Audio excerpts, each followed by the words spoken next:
To the Locked On Grizzlies podcast. My name's Shawn Coleman. I hope wherever you are and wherever you're listening, you're having a terrific Thursday afternoon. The Memphis Grizzlies are back in action tonight at the FedEx Forum as they welcome the Los Angeles Clippers. Before we get into the game against the Clippers, what really stands out when it comes to the Grizzlies front court? Some front court conversations about roles for players moving forward this season, but also a fun conversation that could impact the Grizzlies both this year and beyond. That and much more on this edition of the Locked On Grizzlies podcast. Let's get it going. You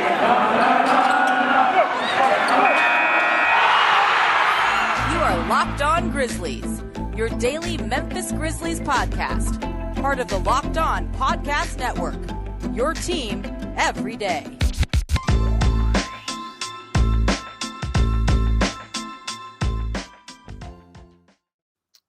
Again, my name is Shawn Coleman. It's a pleasure to be with you once again. But before we get into the show today, I want to take a moment and send sincerest condolences, thoughts, and prayers to the friends, family, and fans of Young Dolph, rapper Young Dolph. Unfortunately, tragedy struck the Memphis community yesterday. Young Dolph passing away, in the town, in his hometown that he loved dearly. He was a big supporter of the city of Memphis, and not just that, a big supporter of both the Memphis Tigers and the Memphis Grizzlies. It was Young Dolph who narrated the Grizzlies playoff video before their playoff series against the Utah Jazz. So it's just a very unfortunate and horrific turn of events that has certainly impacted the Memphis community. So sincerest thoughts, prayers, and condolences to anyone and everyone that was impacted by Young Dolph. Just unfortunate to see what occurred yesterday. But again, my name is Shawn Coleman. You can find me at StatsSAC on Twitter. You can find the show at Locked On Grizz. You can find the podcast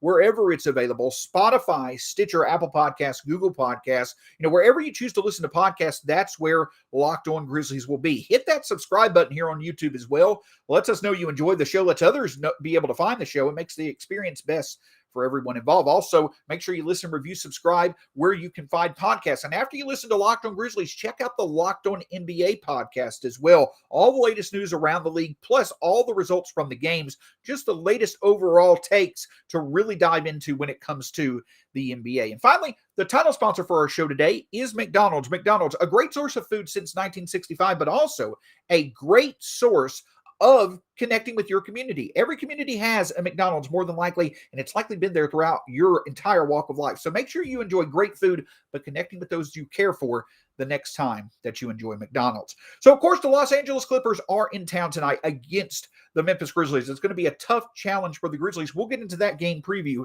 in just a moment, but do want to have some front court conversations, specifically around many of the players that have found their roles kind of in flux when it comes to the overall success of the Grizzlies over the past several days, week, whatever you want to call it. We're going to get into the roles, how they look for the rest of the year. When it comes to Kyle Anderson, have a discussion about him in the second segment of the show that goes beyond this year. But the person I want to start with is Steven Adams, because besides Jaren Jackson Jr., and these conversations are not going to be around Jaren Jackson Jr., we know what Jaren Jackson Jr. is in terms of his importance to the Grizzlies. He is the main point. He's the main beacon of hope and success in our front court. The key is figuring out how to best support him moving forward.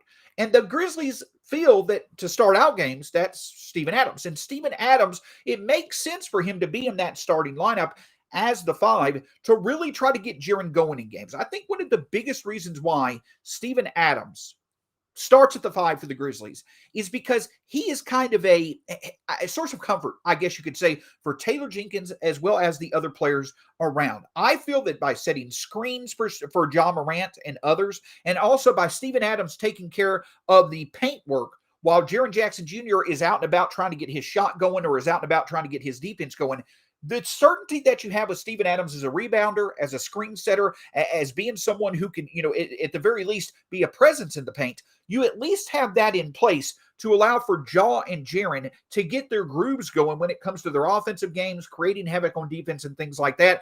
I think in terms of, the intangibles of things, that is a role that Steven Adams plays. But that certainly theoretically is a very good thing. But when it comes to the overall impact of Steven Adams being on the court, it's not there right now. That's just the simple truth.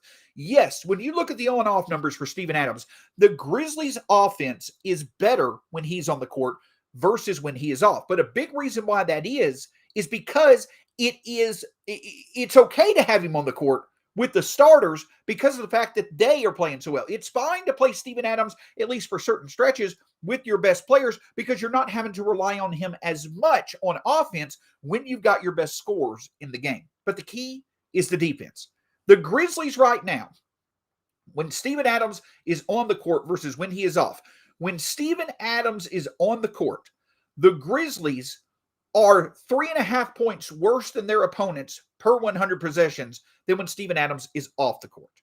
While the Grizzlies are better when Steven Adams is on the court when it comes to their offense, they are significantly better at defense when he's off the court. In other words, the defensive impact that you were hoping you would get with Steven Adams when you brought him into the fold in the trade with Jonas Valanciunas, it's simply not been there. And the fact that his presence on the court is making the defense worse than when he's off, that carries more impact than any type of offensive value Steven Adams offers.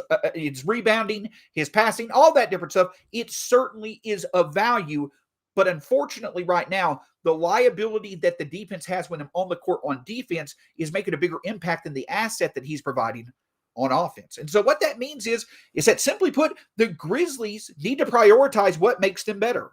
And Steven Adams not being on the court, unfortunately right now, is what makes them better. And that may be the case moving forward. But that doesn't necessarily mean you turn Steven Adams into a Gorgie Dang type situation from last year or an Al Horford situation that you saw in OKC. Steven Adams still has value. I personally think you still start Steven Adams. You put Steven Adams in the game to take care of the dirty work, the rebounds, the paint presence, the banging, the screen setting. Put him in the game to do that because those type of things, at the very least, provide Ja and the others in the starting lineup. It provides them with the ability to focus more on getting their games going, especially to find offensive balance and defensive impact. I think that certainly has value. So if you still want to start Steven Adams, go ahead.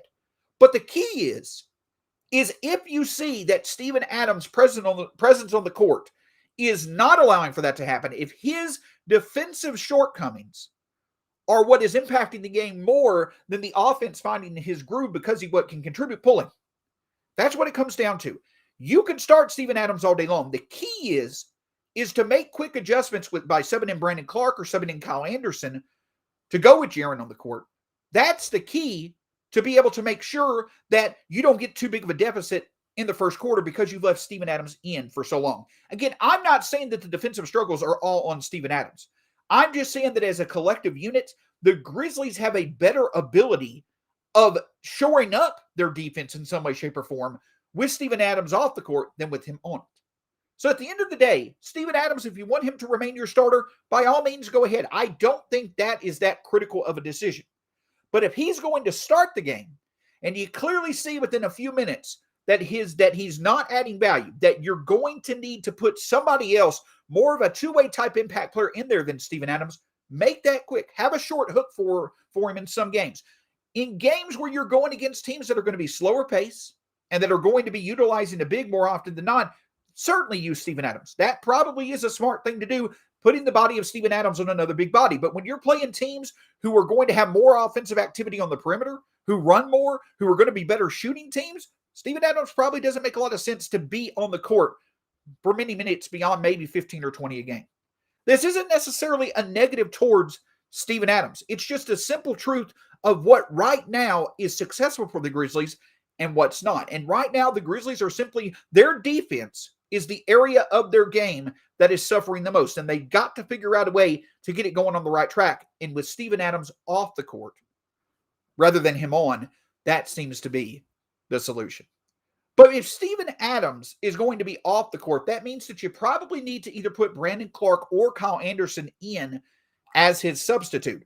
Who makes the most sense to potentially get the upper hand in that decision, and why, since it's Kyle Anderson, in my opinion, that extends beyond just now, but also into the future as well. I'll discuss that in just a moment. Before we do, you want to talk about betting and wagering on sports, and there's a lot of different avenues you could take to do exactly that. But one of the best areas to me is betonline.ag. They just have updated their championship odds and division odds over at betonline.ag. So it's not only the fact that they consistently update their odds based off what's going on in the season, but they also are back and better than ever. A new web interface for the start of the basketball season with more props, odds, and lines than ever. And you can head to the new updated website or on your mobile device and sign up today and receive your 50% welcome bonus on your first deposit. Use the promo code LOCKEDON to receive that bonus.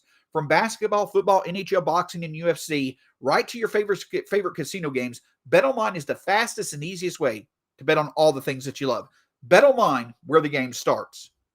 We certainly want to thank you for making Locked On Grizzlies your first listen of the day. But why not check out the favorite Locked On NHL show of your favorite team? I know for the Nashville Predators, that certainly is me. They have new hosts on the show who I love to listen to when I get the chance to want to update myself on the Predators. But for whatever NHL team that you enjoy watching, make sure you check out the Locked On NHL Network show of your choice to get the latest on your favorite hockey team as they get further into their season. So we're talking about front court conversations. And when it comes to these conversations, Steven Adams obviously is someone that right now, if he's on the court for an extended period of time, it's hurting the Grizzlies more than it's helping them. And I feel that because of that, if you're fine starting him, that's fine. But if you see that he just is not being a benefit that you hope he will be, you need to make moves. And those moves are putting Brandon Clarke or Kyle Anderson in the game to support Jaren Jackson Jr. Now, the conversation for me that comes down to this is simply straightforward. I know, and many others have talked about it, and they've been correct in talking about it. The numbers with Brandon Clarke and Jaren Jackson Jr. are outstanding when they play together. They're even more outstanding when you have Kyle Anderson, Brandon Clarke, and Jaren Jackson Jr. at the 5, as Keith Parrish of Fast Break Breakfast has mentioned a time or two. But with the numbers of Brandon Clarke and Jaren Jackson Jr. are certainly very good. A couple of things also stand out for me that I feel needs to make them, realistic.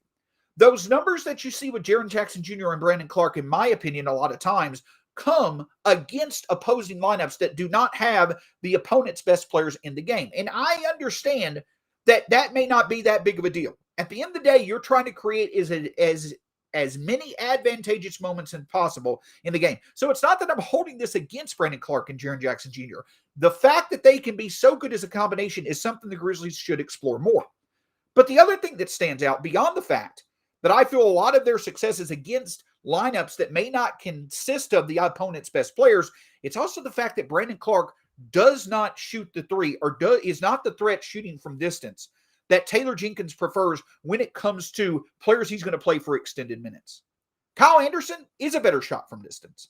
And though his numbers with Jaren Jackson Jr. may not be as good as they are with Brandon Clarke, you do have proof that Kyle Anderson can certainly be a valuable asset against the opponent's best players. That's why I've said all along, and many have said the same thing, the lineup of Ja, Desmond Bain, D'Anthony Melton, Dylan, Kyle, and Jaren are the lineup to go to in high leverage and closing situations, because that is the lineup that gives the Grizzlies their best chance against the opposing lineup that's going to contain the opponent's best players. So that's why I feel if you want to explore a Jaren Jackson Jr. and Brandon Clarke duo for longer stretches of games over Steven Adams, I'm fully for that. But when the game matters the most, and if the Grizzlies' goal is to be competitive, though I think they're still balancing being competitive and development, at the end of the day, if your goal is to win games, and that's what this roster wants to do, Kyle Anderson is your best bet to put on the court with Jaren Jackson Jr.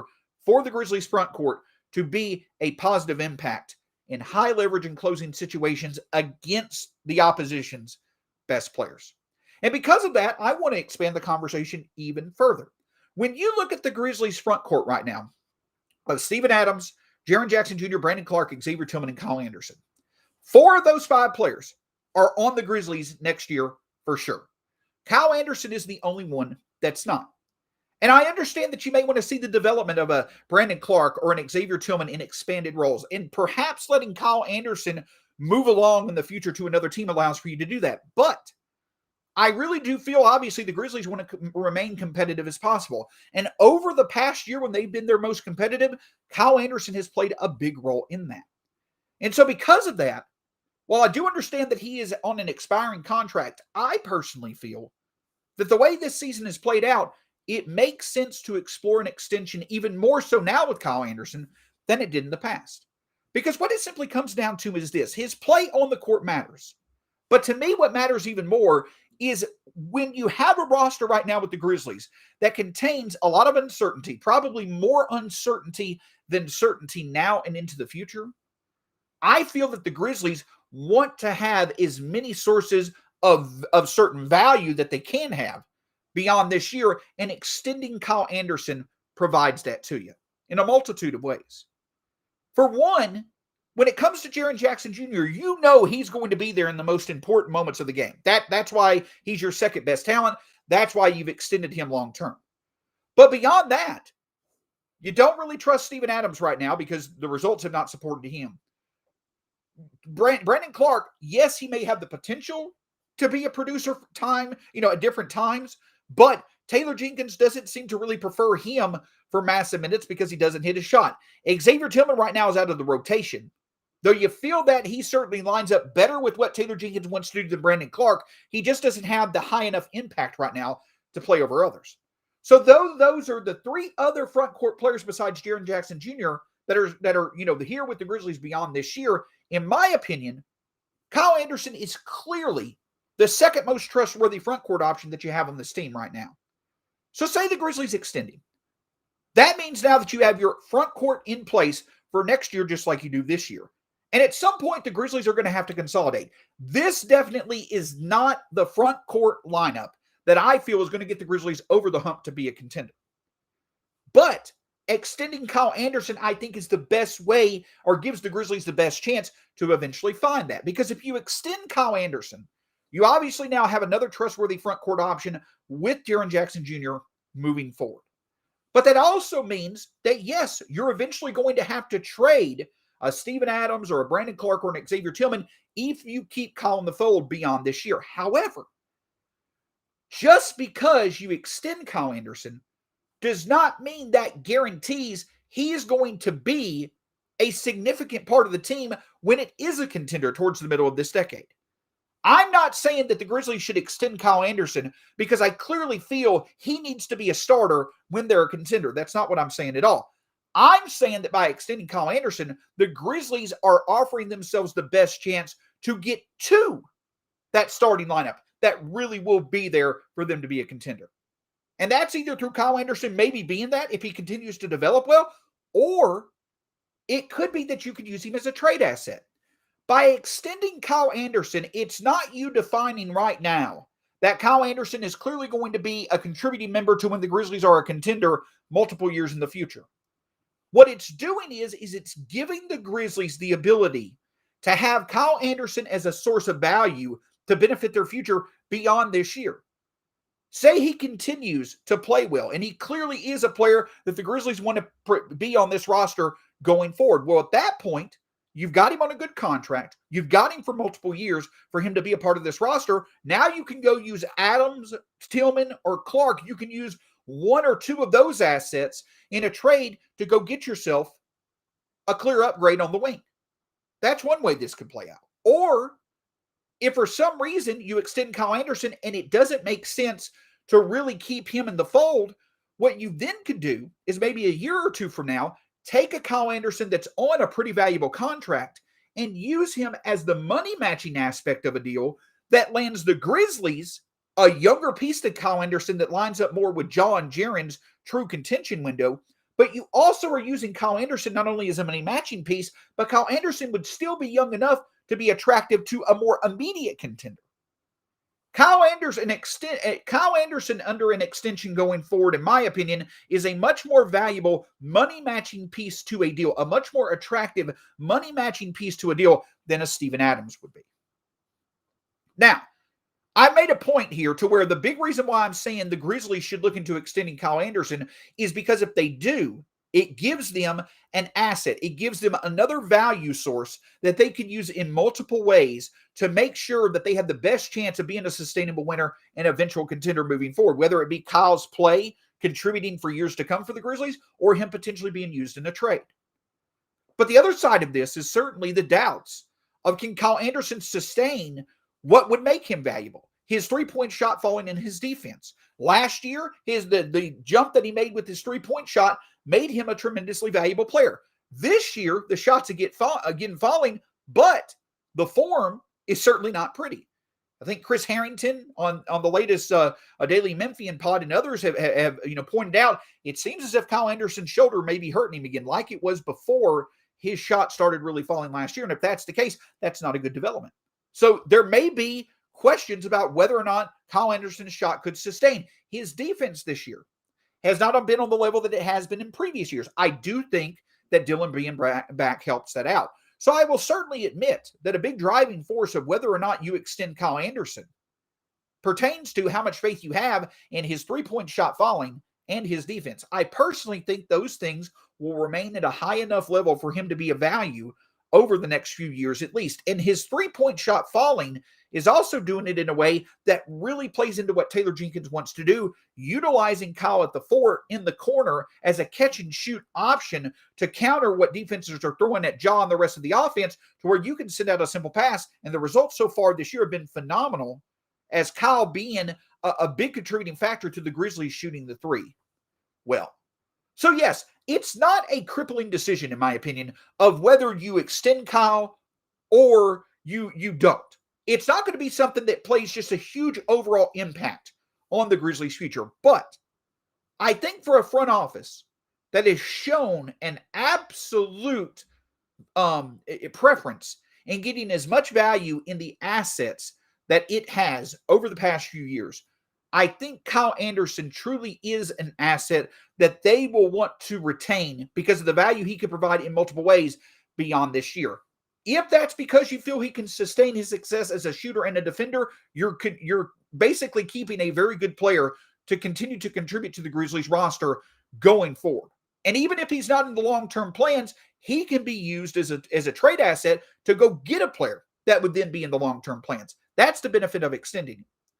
But for right now, if the three choices that you have when it comes to Kyle Anderson are either trading him at the trade deadline as a rental and getting whatever assets you can then, and you basically would be getting pennies on on the dollar for his value. Number two is just letting him walk in free agency and having the cap flexibility moving forward, or it's extending him. I think the Grizzlies look to extending.